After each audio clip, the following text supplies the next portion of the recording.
One of us is supposed to be moderating this. I'm not sure who. You want to flip a coin for it, or what's the Power fight.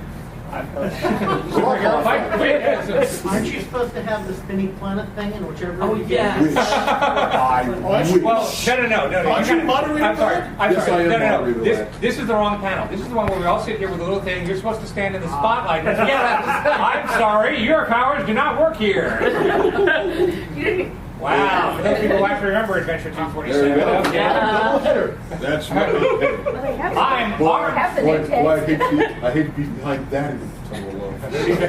Arm Fallout Boy. Arm Fallout Boy. Yeah, that was one of my favorites. Clad lad. Yeah. Clad lad. Yes. And don't forget the forgotten legionnaire that became the clubhouse. Oh yeah. Yes. Clad. Was that Wade? Clubhouse lad. Yeah. But anyway, to get this going, hi. My name's Michael Yates. I run the comic track for Philcon. I've been doing it now for, good Lord, probably over 10 years. I also own Atomic City Comics in Philadelphia. We're on South Street. I've been selling comics on South Street since 1987. We are one of the oldest stores in Philly. And today, we are here to talk about something near and dear to my heart, which is the Legion of Superheroes. Now, I cheated because while the cover date is 1958, if I remember correctly with the way comics were distributed at that point, I'm pretty sure that book might have come out at the very end of 57, but hey, it's the Legion, so I can get it. If I'm wrong, I'll just do the panel again next year. Works for me. Legion started in 1958. It was the brainchild of Jim Shooter, who was I thought Jim came up with some of that. No. Farther back than that. Oh. This is I want to say Otto Binder. Yeah, thank you. Okay. It was Otto Binder who came up with the original story with the future heroes going on. Oh, that's right. Yes, it was Otto Binder and God, who drew it? Hold on, I can tell you. George Papp. I was going to say I can tell you. I'm pretty sure it was a George Papp story, but I'm not positive. By writer Otto Binder and artist Al Plastino. It was a Plastino story. Yes. Okay. It was where he was. Maybe Papp did the cover. I think that's what it might be. Shooter eventually started writing the book. What was amazing about Shooter writing the book is that Shooter was 13. Yeah. 13 goddamn years old. I mean, okay. And amazing, what's even worse is he's not the youngest guy to get started in comics. That's the part you sit down and go, Joe Kubert, actually, I think is the guy who still has a record of getting started working in comics at the ripe old age of 12. Oh, I didn't hear the name. Joe Kubert. You know him nowadays as Adam and Andy's father. Yes. Or that place that they named the school after in Dover, New Jersey. We should finish introducing the panel. Go ahead. I am Orenthal Hawkins. I am a brown-eyed handsome man. I am also a IT professional for umpteen years. I write about the intersection of pop culture, widowhood, and dating again on my blog, multimediarare.com. And I also am a panelist, a regular panelist on the Temple of Bad podcast, where we talk about movies so bad they're almost a religious experience. My name is Glenn Hauman. I am Chief Operating Officer and Chief Bottle Washer at Comic Mix, best known for publishing a number of interesting books such as the John Sable Omnibuses, which we just brought back in print, the Grimjack Omnibuses, our upcoming book, which will be coming out at the end of the year, Mine, an anthology for benefiting Planned Parenthood. Okay. Yeah, that's just. Yes. Hey, look, a retailer here. I can give the retailer some giveaways. And I work on South Street, so this works fine. I bet it does. Yes. If anybody wants one, I'll have a couple of these during the course of the weekend. 3 guesses what this is. Something they did not use in Legion of Superheroes. Or at least didn't mention. Yeah. That's well. Never mind. Come on. We're just going to get Legion was romance. Legion was adventure. Legion was the whole. Legion was hopeful more than anything else. That's the thing. The great one of the reasons why Legion seems to have held on for as long as it has in people's hearts, even though it hasn't been published now for About 5 years. I think. 5 years or, Yeah. or more. Well, probably more. Well, no. no, they were part of. There was a little they were bit part part of of the the New New 52, 52. but Right. they did Legion Lost, so Right. they started off kind of dark, and it has been done, as we know, with the things Yeah. they have done dark stories. They have Boy, done have other they, things. yeah. Oh yeah. Yes, we will let you go. You will feed. But what I want to say, it's very funny.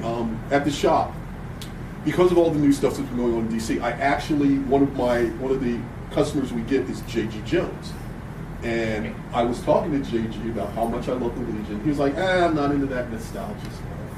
And I'm like, yeah, but the Legion was so cool. Well, it's weird when you say nostalgia stuff because, of course, it is literally retro future. Yes. Yes. No, it's kind of like, if you went, it is very much. It's Gen Age. Yeah, it's what people thought the future was going to be like, what 1,000 years was going to be like 50 years ago, which just sounds Don't use my strange. cost $2. But it's still the fact that for most people it was still a hopeful future. Right? It was the sort of future that you would get, you would see, and considering that this predated Star Trek, this predated the Jetsons, the ultimate, feel-good, happy future. Right. This is pretty neat stuff. And it also predates the X-Men, and I probably Yes. will do a bit about X-Men. One of my favorite things is when kids come into the store and start talking like, hey, come here. Let me mess up the X-Men for you. Come here. Let me show you something you don't know. And also, aside from being hopeful, it was very. I got into the Legion when I was a kid. It was a kid-oriented book. Yeah. It was about. I started reading comics when I was 6, 7 years old, and all of a sudden, teenagers were cool when you're 6 or 7. You want to be one of those. You're hopeful that you're gonna. And this is a book about. Oh, it's not about. It's about teenagers. This is awesome. The coolest super team club in the universe. They had a club. Not only did they have a club, they had a bajillion members of this club, and they were all friends. And they fought, and they did heroic things, and fought monsters and bad guys. And then at the end of every issue, we did all right, didn't we? Yeah. Big smiles, everybody flying up, and as you said, long live the Legion. Right. Now, granted, I was going to say, and you wanted to say. Just real quick, if the Legion started in 1957 or 1958, is that not 60 years ago? Thank you. It was late, I was tired. No.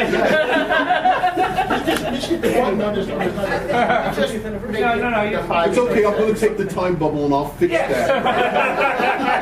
Well, okay. Now, I realize, particularly considering I'm the token white guy on this panel, I'm about to get myself in trouble here. Okay. But Are you about to talk about Tyrok? no, I was actually going to talk about Tyrok. I was going to talk about the fact that for the first, I was at least 7 years or so, all white people on the Legion. Right. Not even blue-skinned or green. Well, actually, Brainiac Brainiac Five. Five, When he shows up, maybe Brilliant. it takes him at least 3 or 4 years to Yes, go up it does. there. We don't have them right off the bat. Right, but you don't get blue people until Shadow Ash shows up. Shadow Ash, yeah. And then Chameleon Boy who's orange, and he's relatively early. And then yes, but it takes another decade and a half before we get to Tyrok. Okay. Go. And Tyrok was developed as they wanted to have a black character in the Legion. But they also gave him the most problematic origin you could give a black character in the future.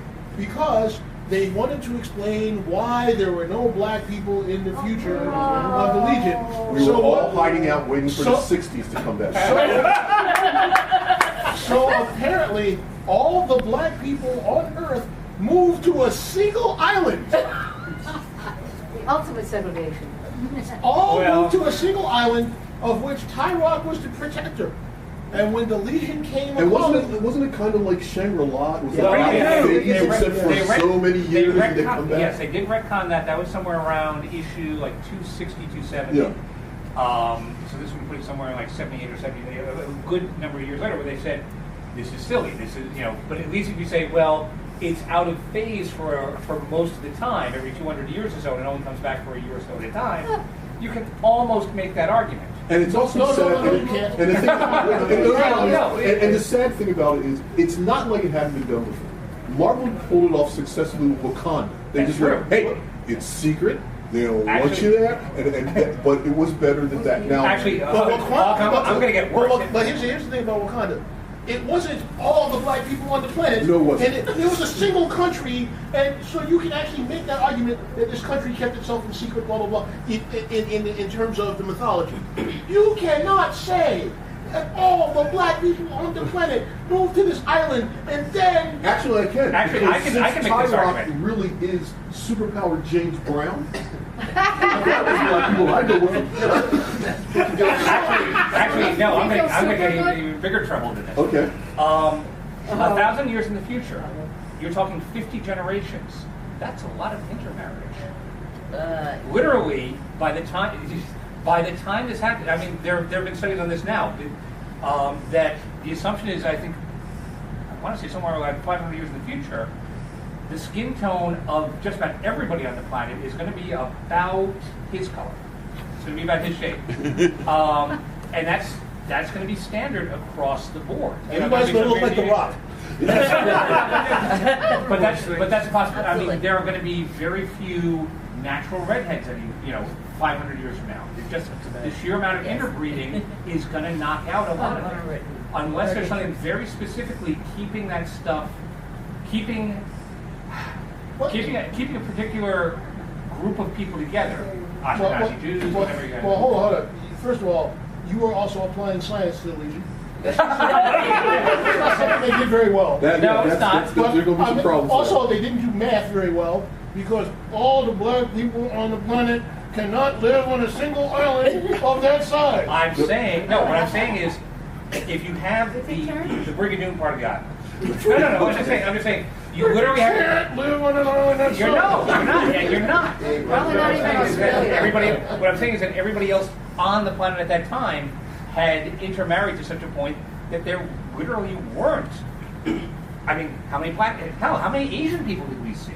Karate Kid was about as close as we got. Yeah. Until we got Dragon Age. But that's late. Yes, that's much so later. Oh, I know it's late, but Yeah. still. Go to the back. In the Amazing World of Superman, all the black people in Krypton also lived on. Oh, that's great! I forgot about that. Yeah. Oh my God! Man, Well, in science fiction, we just don't like anybody. Wow, they went to that well a lot. Wow. Yes.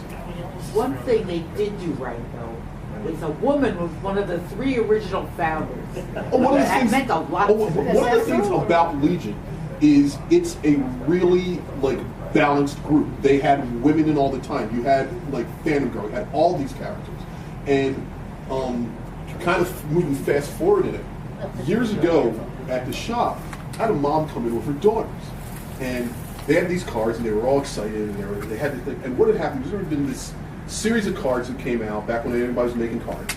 That they basically went to creators and artists and said, "Hey, give us some character that you want to do, but you couldn't get the money for it, and we'll put it on these unknown characters." And her daughters had been collecting all the female ones. Unfortunately, they were drawn like J. Scott Campbell, so they were mostly running around in chainmail bikinis and things like that. I remember the mother said, "Oh, they like superheroes," and she's showing me the card. She goes, "And I want them to get a comic, but I said, I know what you're looking for." And I grabbed, at the time, Legionnaires. Legionnaires was, I'm going to read up, it is one of my favorite reboots of the Legion.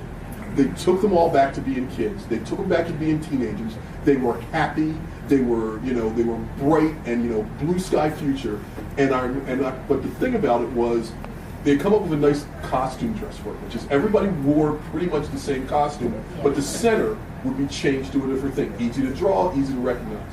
I showed the 2 little girls that, and they went wild. The one book I got for them, because I'm playing to everything else, and just like the panel that was before here, you give people what they want. You don't have to change it. And it was one story, and I got it. It was right after they had finished the story arc, and it was all the girls running out of the clubhouse, and it said, "What do you do on the day after you save the world?" And they're pushing the boys away. "You go shop." And they lost their minds on these books. I showed it to them, and instantly I hear her going, one girl's going, I'm Phantom Girl. And the other girl goes, I'm Saturn Girl. And the mother's like, I said, I know. She goes, thank you. I said, I know. You wanted him to wear clothes, right? And she was like, yeah. I said, this is a great book. I said, it's a book about friendship. It's a book about saving the world. And I said, and it's optimistic. And they are friends. And they all take care of each other. They worry about things. All right, there was one period, though, in the Legion, during the Orenthal years, where they did not wear clothes. Equal opportunity, though. Nobody wore clothes. Nobody wore clothes. Nobody wore clothes. Please, the unfortunate Cosmic Boy costume. I love that Cosmic Boy costume. That Cosmic Boy, there he is. There's Cosmic Boy. You know why? It's cheesecake for the women, man. You know, Cosmic Boy was walking around going, yeah, that's how hot I am. Look at this. I'm hardly wearing anything. And all the girls love me. Cosmic Boy was essentially naked. But also, also, the problematic part with Tyrock is also compounded with Dawnstar. Yes. Because she's from a colony of people of Native Americans. Yes! So all the Native Americans left the planet. They didn't even stay in the planet and go to an island. They just left. They said, see. Actually, it's even worse than that. Tyrock's Island was colonized back in like the 1700s. Tyrock's Island was colonized in the 1600s, as I recall, because it was a slave ship that had crashed. Dawnstar's people, I believe, actually went in like before history. Yeah. You know, because weren't they involved with the magic people? Anyway, I don't think no. Which means that the only black people were on Tyrock's Island, which was out of phase. The only American Indians were on Dawnstar's planet, way off there. The rest of them on the planet died somehow. They were wiped out. Unless somebody died. I'll buy with the intermarriage again. I go with the intermarriage argument. Yeah, or unless somebody got a hold of Superman's colorizing machine that Lois Lane used, so that they could be black too. I mean, one of the things I find interesting about this and when we're talking about it is I remember as a little kid, and I don't remember if some of you might remember, at one point, DC had a survey. Every comic for like a summer had a survey where DC would ask you, what did you want to see more of? And the lines, and I always will remember 5B, because it's like, romance, comedy, black people. You know, and to this day, I wish I could find a comic because I am really curious. And then it was like, very interested, somewhat interested, not very interested, not interested at all. And one day for me to find one that little Michael filled out, because I am really curious of what I wrote on that. Would you like to go over? Read about yourself. That feedback thing reminds me of another powerful draw of the Legion. The leader was elected by the fans. Yes. You would do it. Who do you want to be the next leader of the Legion? And you write in, blah blah blah, and then the new leader of the Legion is blah blah blah, and you're like, neat. And you're like, neat, because you were involved in that, even if it wasn't your guy. Yeah. The first time as a kid that you were allowed to vote, or certainly for superhero stuff. I mean, it's probably you've never got a chance to actually vote for that sort of thing before and get listened to. Right. Yeah, the first time that you would have counted. Right. And that continued through. I mean, Paul Levitz, who grew up as a Legion fanboy, continued the tradition once he started writing the Legion. And it just, and it continued on and on and on. And it was a way. There's a reason it was a fan favorite, and that was one of the reasons why. Because again, that sort of clubhouse feeling, and people would sit down and talk about that. And say, well, here, let's do this, and let's try and come up with a character that we think could work in this. The fact that there were tryouts. Again, this is beginning to sound like American Idol of. But another thing I really liked about it is the book. The characters were able, and I say this about Batman and Superman, they were very rubber band characters. Because you could do serious stories with them, but you could also do comedy stories. Like, one of the jokes I always remember that just even I must have been in my 20s, made me laugh out loud, was about tryout day. And it was like the future equivalent of the subway. And whoever is the conductor is like, oh God, it's this day again. And I'm like, oh, I get that. Imagine you're a conductor and all these kids are in weird costumes, you know what it is, and the one kid goes up to him and goes, I'm looking for it, goes down there, Center Plaza, looks like a rocket accident. Can't miss it. Yes. I'm sorry, you're referencing one of my favorite Secret Origin stories. Yes. We do a certain, Ty Templeton did a wonderful Legion of the Secret Origin of the Legion of Substitute Heroes, which was edited by Mark Wade. I was working at DC at the time when this thing came through, and it was just going, oh man. I mean, Ty hit this thing with just every horrible note. They claim it's an apocryphal story, but nah, it's the real thing. Well, that's the other thing. The Legion of Substitute Heroes was like, even if you didn't make it, you had a shot. They were still hanging around with these guys. And the thing about it was dating one of them. Yeah, they would, and that was the other thing that was so optimistic and great about the series. It's like, okay, these guys seem to have bad powers that nobody could ever use. Yeah. I'm chlorophyll kid, I can make plants grow. I'm color kid, I can change a color. I'm stone boy, I change the stone and fall over. but at the infection last, another line. Who are you? I'm infectious last. What do? I make people sick. Yeah, I know, but what do you do? well, here's the thing about the Legion of Substitute Heroes, that as you grow up, you realize something. They talked about how bad Polar Boy's powers were because they could make other people cold in a combat situation. Any Legion that gives Matter Eater Lad a job needs to give Polar Boy a job. And eventually they did. I mean, Polar Boy, as I said, he just blew the tryout that day, and he turned out to be a damn good leader on everything. But hold on, Polar Boy should have been in from the get-go. He did make it in eventually. Let's go to pick on Tenzel some more. No. He did make it in eventually.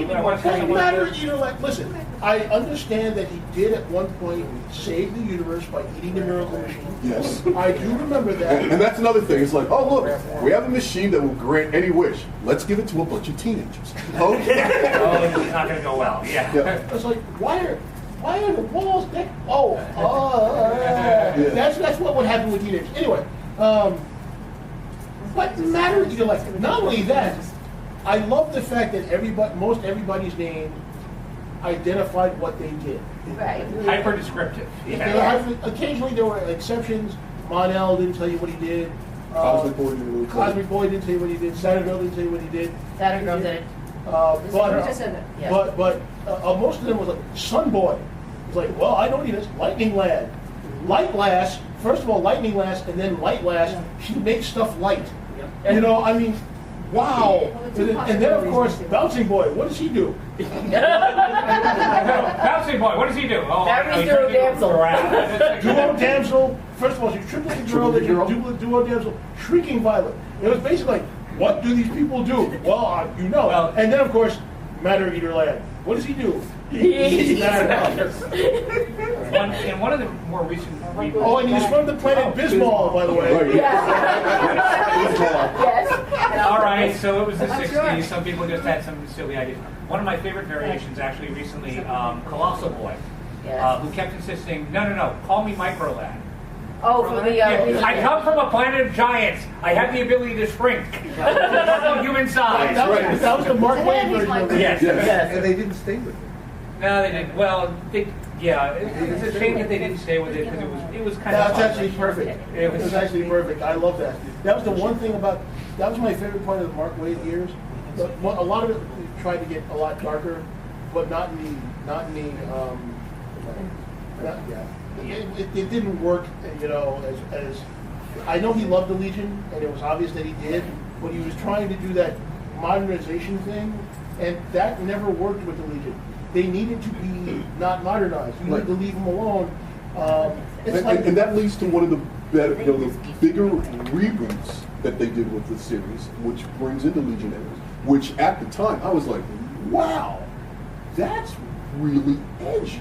Because they did a whole thing that they found this, like, you know, in suspended animation, the Legion. You know, Kid Legion, they find it. And they're like, what is this? So they're instantly like, okay, Remember when they stole our DNA samples? They had DNA samples. They got stolen.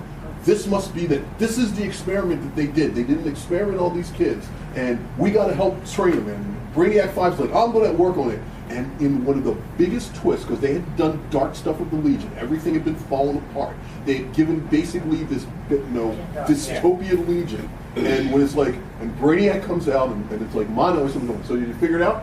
Yeah. So, are they clones? Nope. We are. And it's like, what? We are. That's why everything's been falling apart. We're the flawed ones. And I remember reading that going, whoa! Because the way they figured it out, he's like, are you sure? He's like, yeah. How do you know? And it gets back to Duo Damsel. Because that had happened after Duo Damsel. And he goes to the girl who's that they called her at the time, goes, the little Duo Damsel goes, hey, I know there's only two of you. Yeah, we lost our sister. Why don't you try to split into three? Well, we can only split into two. No. Try to split into three. And she split into three. And that's why he goes, they're the weird ones, we're the things. And I remember just the shock in my face. It was like, oh my God, it really is. These are the little ones. These are the originals. And they went back to, these are good kids. These are heroes. Because at one point, I think it's like Ultra Boy runs into the Phantom Girl, who in their time run, she's dead. He lost her, love of his life. And there's this scene of the younger Phantom Girl following the Ultra Boy going, I'm so sorry, I did something horrible. It's like, what? I saw the older version of you, and when he looked at me, I don't know why, but I could see that I broke his heart. What did I do? And it was like, wow. I was going to say, one of the other things, not just the character stuff, but the other thing that really appealed to a lot of people, certainly at the time I know Hawk and I were growing up, was the Legion was the place, at least for DC, where you could do all the cosmic stories. Where you could do, everybody's nodding in here. All the stuff in Marvel that you would occasionally see with, say, Warlock and Captain Marvel and all the basically anything that Jim Starlin decided to touch over there. You could get away with doing in the Legion and still have it focused on Earth. You could still have it focused, but it was the place where you could do the whacked out, crazy, blow up a sun because we feel like it, Yes. or rebuild something, and yet still built the sort of community that you would sort of expect from a DC book as compared to Marvel, where it's very much a Wild West frontier of that sort of, like I said, the Jim Starlin sorts of stories. The other thing about that with Yeah. the Legion is they gave us some very iconic moments that we can just off the top of our head. The death of Lightning Lad, bang. The death of turning Triplicate Girl into Duo Damsel, bang. Right. That's the Lightning Lad. Everybody remembers this. The revival of Lightning Lad. In the future, if you want to bring a friend back, all y'all have to do is 8 of you get together, and one of you is going to commit suicide. You just don't know which. and then the death of Pharaoh Lad, Yes. which is an awesome story, just because it's him. I'm going to sacrifice my life and Pharaoh Lad's like, no, whack, you're too important. Let me take this bomb and do it. It's like, Pharaoh Lad, no, and there was no Pharaoh Lad's coming back. There's none of that. He was dead. Second best death scene in comics, and the first best death scene in comics is also the hero of the book says, "Oh, I'm going to sit down and do this," and it basically gets cold caught from behind and says, "Nope, I'm going to hold the bridge. Give me an M16." I'm not recognizing this. That's actually. I'm about to spoil Thor Ragnarok for you. You can stop them. Scourge the Executioner from the Thor villain. In comics, brief digression, Thor and his buddies go into hell to rescue a whole bunch of people who've been placed there by accident. They're entering in there with M16s. Like I said, it's kind of a weird story. But basically, they're being chased out of hell. They're at a bridge called Yalabru. It's one point where but everybody's coming behind it. But one person staying at the bridge can hold it off so everybody can escape. And Thor says, "Well, I have to do this. I'm the hero." And Scourge the Executioner goes, "Nope." Bam. Knocks him out. Says, "Look, Everybody laughs at me. I feel horrible. The women I love laugh at me. Everybody laughs except Balder the Brave, and he's too nice to do it. So I'm going to hold the bridge. Give me these M16s, and as much ammunition as you can spare, I'll hold the bridge. And he gets this phenomenal death scene that lasts for about 5 seconds, where he's just firing and everything comes at him. His axe is broken. By the time he's done, he's fighting off the denizens of, the undead, using this M16 as an atomic war club. Yep. And they hinted, they try to do it justice in the movie. They come close, but it's much better in the original comic book. But we're digressing. Different story. But also, one of the iconic moments they gave us.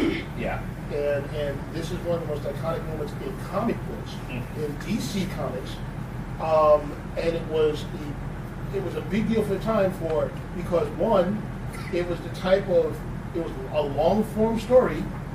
And when a time when they weren't doing these long form stories, it was a freaking mystery all the way through, and it's just I now own it in bound volume.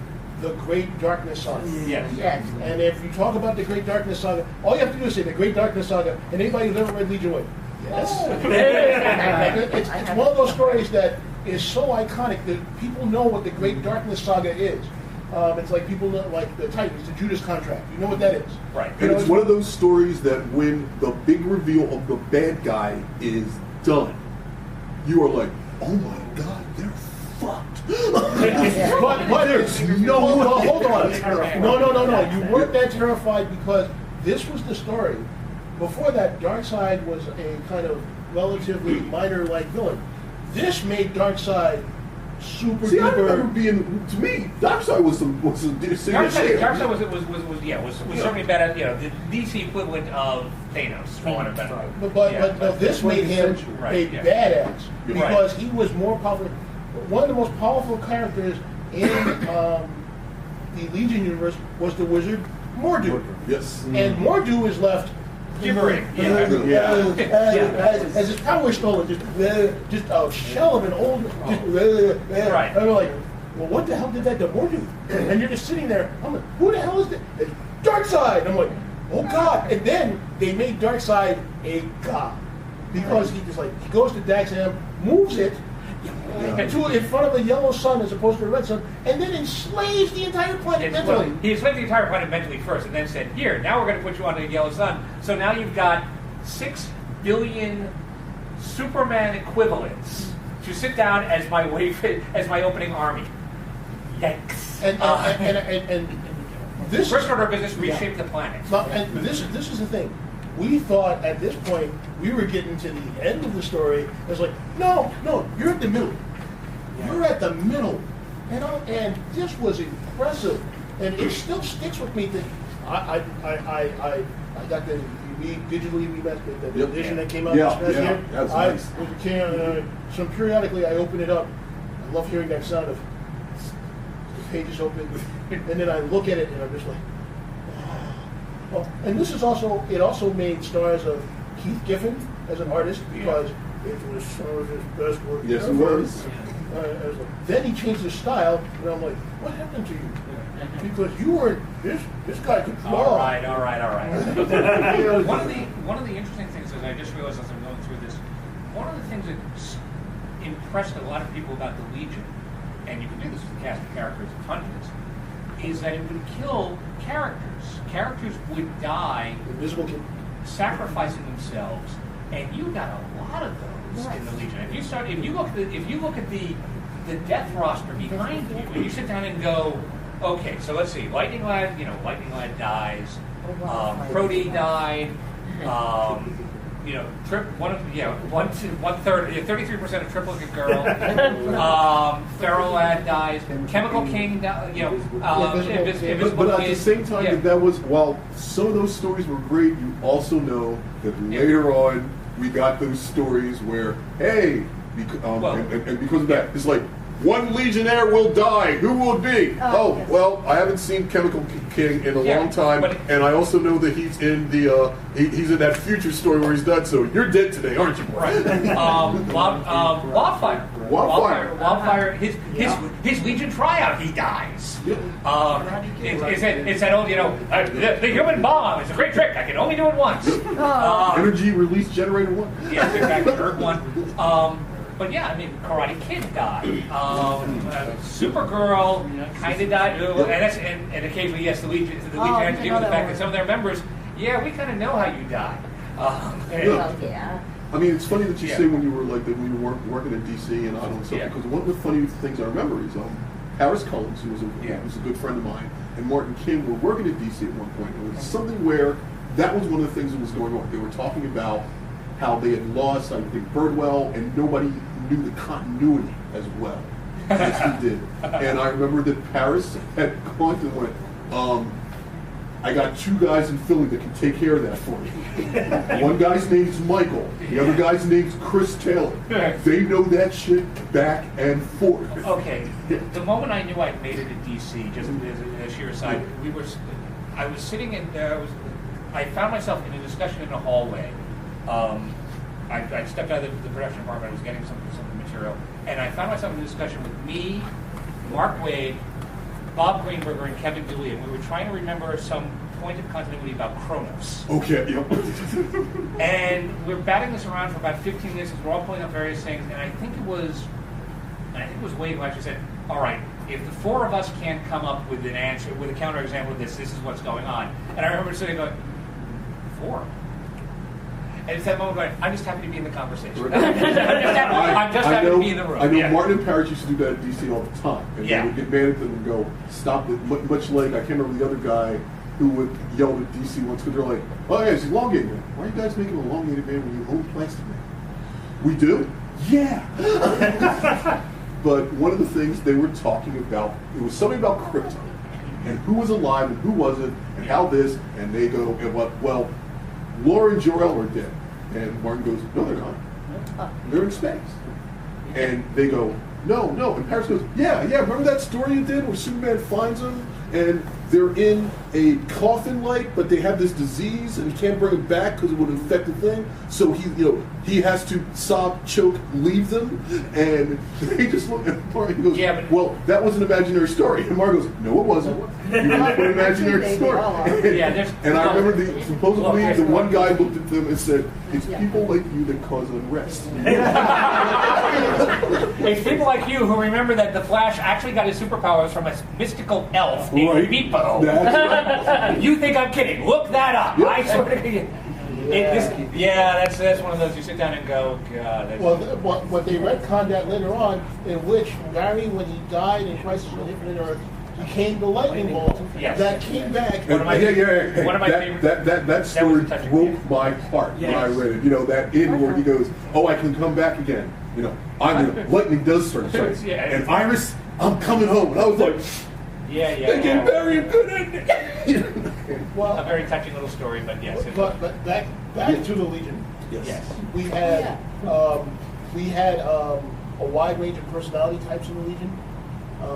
We had Angry Legionnaire. Yep. You had a couple of Angry Legionnaires. Well, Timberwolf. Yes. Wildfire. Yes. So we had the Angry Legionnaire.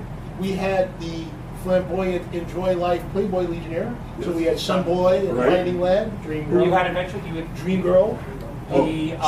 Shrinking Violet coming out of the closet and surprising everybody. Yes. It's like Violet, that was one of the best. The football hero Jock Bro. Ultra Boy. Well, you had a couple of those actually. Ultra Boy is the one that I immediately think of for that. But or what was the line to Ultra Boy? I only have my powers, and I can only use them one at a time. And do you know why? And the card goes, because you have no imagination.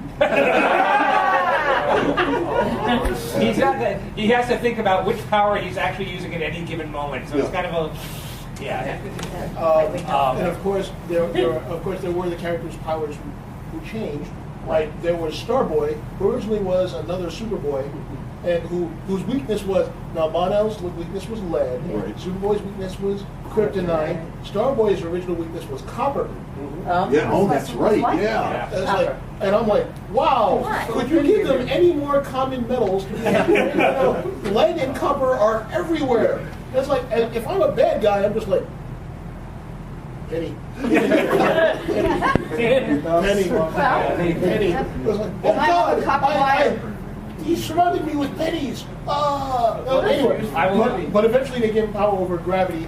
Of course, his gravity power, because no Legionnaire could duplicate any other Legionnaire's power. Right. So I was like, well, wait a minute, isn't Mon-El the same as... No, because Mon-El was vulnerable to lead, and Superboy was vulnerable to kryptonite. That made their powers different. And Mon-El is literally grandfathered in. But also, Starboy made things... His control of gravity made things heavier. Right. And Light Lass's power made things lighter.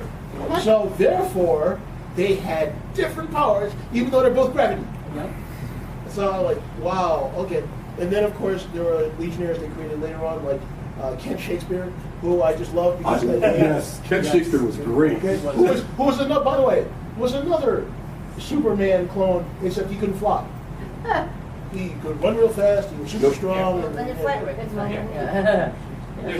But I just love the name Kent Shakespeare. I'm like, call him out. Put him on more adventures. Why? I just want to hear you say Kent Shakespeare. And now, because we only have a couple minutes, I want to touch on this. One of the things I do want to touch on is the Legion X-Men connection. That when we get the new X-Men, that first thing was Cockrum, and it was Marvel's kind of way of doing Legion, because they came up with, we're going to take somebody from each country.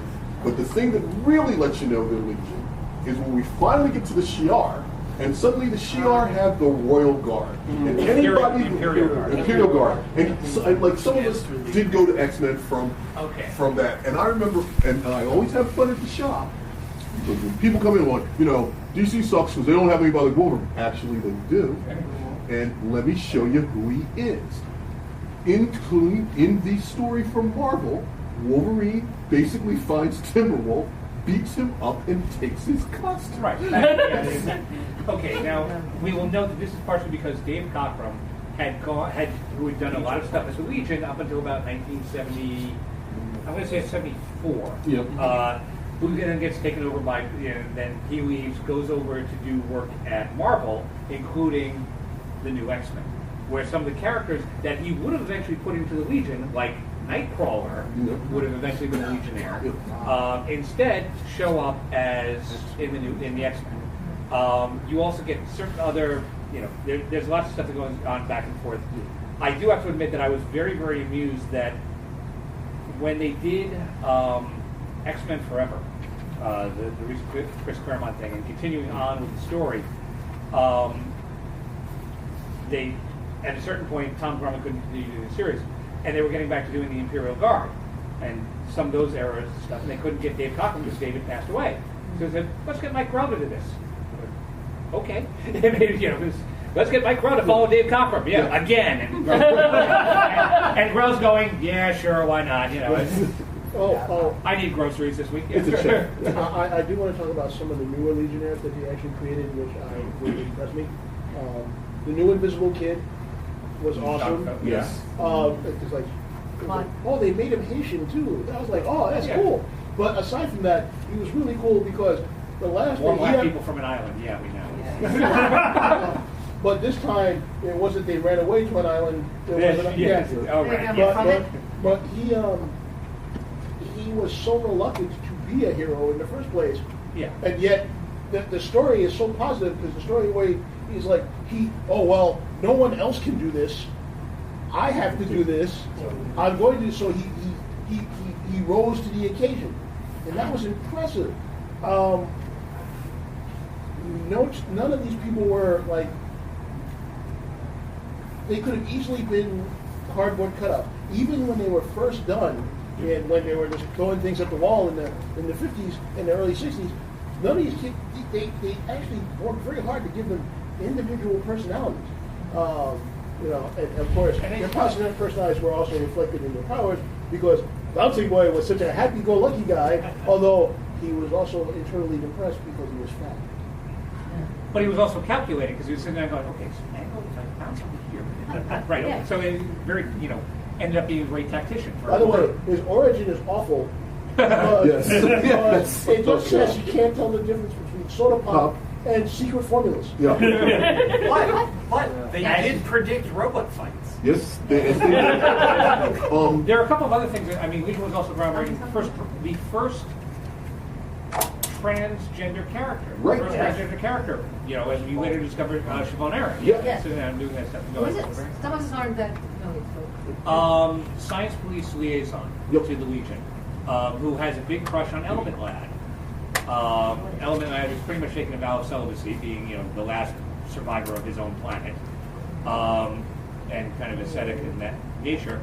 And Siobhan has this unregarded love because she says, "Well, and I can't tell him because I used to be a guy." And he says, "I go, really? Okay." It's like that was a surprise. So they really, and of course, polygamy between bouncing boy and dual damsel, but that's I don't know. Does that actually count as polygamy, or it counts just as much as polygamy as it probably counts about Reed Richards and Sue Storm's kinky sex life. That's good. By the way, a side note, you notice how all the stretchy heroes except for Plastic Man are married? Oh, Plastic Man's married too. At least Oh yeah. Kyle Davidson. But one of the other things I wanted to get to is, as we're wrapping up, one of the things that I've liked that they've recently done with Legion, because of Crisis, because of all this stuff where, when Crisis hit, Legion took a hard hit. Because suddenly, two of their characters couldn't exist in their stories anymore. Because they went, oh, Supergirl didn't do it, and Superman was never Superman.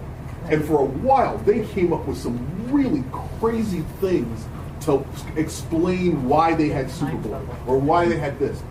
Lately, in the new continuity, they came up with something that I thought was absolutely wonderful, stayed into the idea of what the Legion's about and what the club was about, which was they went back in time, they found Clark, he's not Superman, but they take him to the future where he can put the costume on and run around as a teenager, as Superboy, with friends that are like him. He can have guys. He doesn't have to worry about keeping keeping his secret identity. And that I thought was such a clever way to do it. That it's sort of like, oh man, they're his friends. Because when they do finally show up in the Justice League's like, what's going on? And they go into this room that's been secret. He's never shown it. And it's statues of all the Legion. And Batman and them are like, what's this? He goes, these are my friends. And he's like, and Superman's like, I gotta go. He goes, why? He picks up the ring, goes, long live the Legion. And I just like, yeah, boy. The other thing is they also presented some of the greatest. Honestly, I love the villains. Time Trapper. Yes. Sure. The villain who wanted to essentially erase the Legion from history and wanted to control all of time. Stargrave. Fatal Five. Fatal Five. Oh, Fatal Five are awesome because they tie directly into the death of Feral Lad. So the Fatal Five. And later on tied into Saturn Girl and Lightning Lad. Yes. The Fatal Five. The Legion of Super Villains. Yes. Yes, Mordru. Yep. Yes.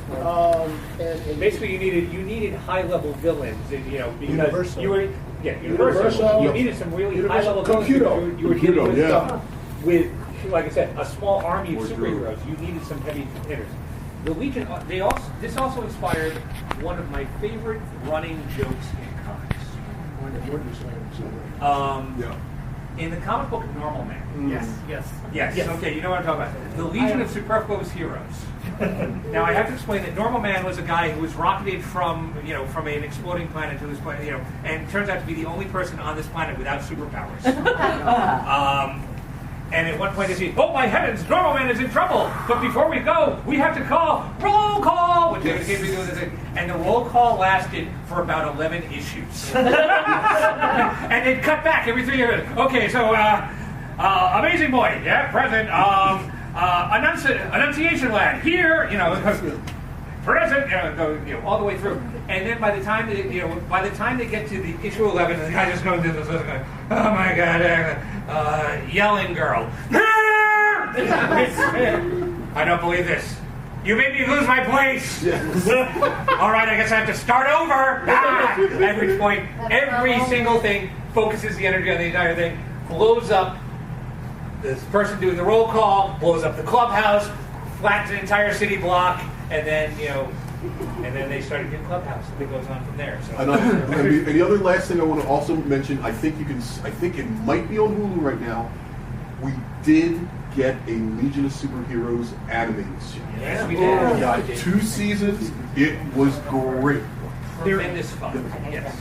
Supergirl, episode 10 of this season is going to be called The Legion of Superheroes. And Yes. they've cast Saturn Girl and Brainiac 5 so far.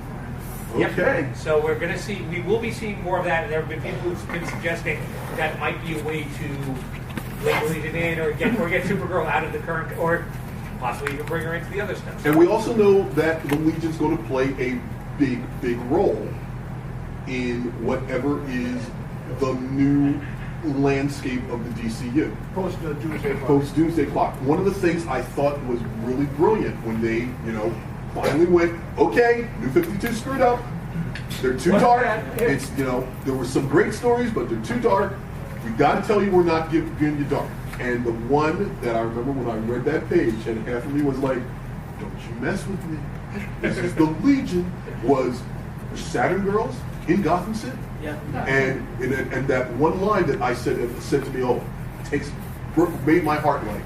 It's like, well, no. And she goes, don't worry. I'm from the future. It's going to be all right. and to me, that was like, yes, because as we're talking, blue sky, optimistic future. We haven't seen it in science fiction in such a long time. Can you imagine if Jonathan Hickman, who's teased coming back to DC Comics, who's teased going to DC Comics, as well as Brian Michael Bendis, who just signed with DC Comics, if one of those guys starts writing the Legion, well, I cry. Oh, me too. Well, mainly because the Legion still, with everything with DC, it sits down and says, look, no matter how bad things get, there's a future. It's going to be okay. And more importantly, it gives inspiration for a whole bunch of people. It's kind of, okay, this is going to get brought up sooner or later. Seth MacFarlane doing the Orville. Seth MacFarlane has said one of the reasons he's doing the Orville is because he can't imagine a 9-year-old girl coming out of the Hunger Games and going, wow, that was great, I want to be a scientist. It is that moment of hope, that moment of looking forward and saying, yes, we're going to get there eventually. But most importantly, and there's going to be bad stuff along the way, and some of it's going to drop, but there's a future. We make it. At least another 5,000 years. Or another 1,000 years. However long it's going to be. It's 1,000 years. Yeah. I mean, I'm really hoping that it seems like they could go toward that with, there's a Brooklyn thing. DC has a book called Super Sons. It's Damian Wayne and Jonathan Kent. And I think the best thing would be for the Legion to show up and go, hey, we're here for the greatest hero, the thing, and we want him apart. And Damien's like, well, here I go, we're not talking to you. and to me, that would be it, because then I know the next thing is going to be, they go to the future, they take John, they think's going, and some hatch opens up, and it's Damien go, oh, you thought you were leaving about me. Well, what I love about their relationship, and it would make perfect sense for the Legion, is that it is a microcosm of their parents' relationship, where John is the naive one, sensitive one, like his dad, and Damien is the dark, brooding one, and yet they're still best friends. And Damien doesn't call anybody his friend, and he still hangs out with this person. And he still hangs out with John. Yes. We had a question here. The other great irony is around the time that Legion started to crumble and die, at the same time became the foundation of the modern DC universe, because you were talking about all the cosmic stuff. Right. You never saw any of the cosmic stuff, and then all of a sudden the Dominators and the Kuns and everything else that have been part of the DC universe forever all of a sudden came into... Right, you realize, well, they've been around. They must have existed 1,000 years prior. The Durlans, the Kuns, the Dominators are all enemies of the Legion in the future. Yeah. Sure, but you have to sit down and go, well, they must have been around 1,000 years ago, right? Anyway, it's 10 o'clock, and it's done. Thank you for coming. I'll tell you the truth, we thought we might get 5 people. Thank you, everybody. It's 10 o'clock. Do you know where your Legion is? Yes.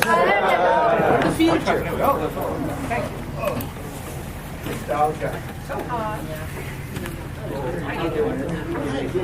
I got to wear my Starfield jacket today. We do not have mail order yet. I'm still trying to get that together.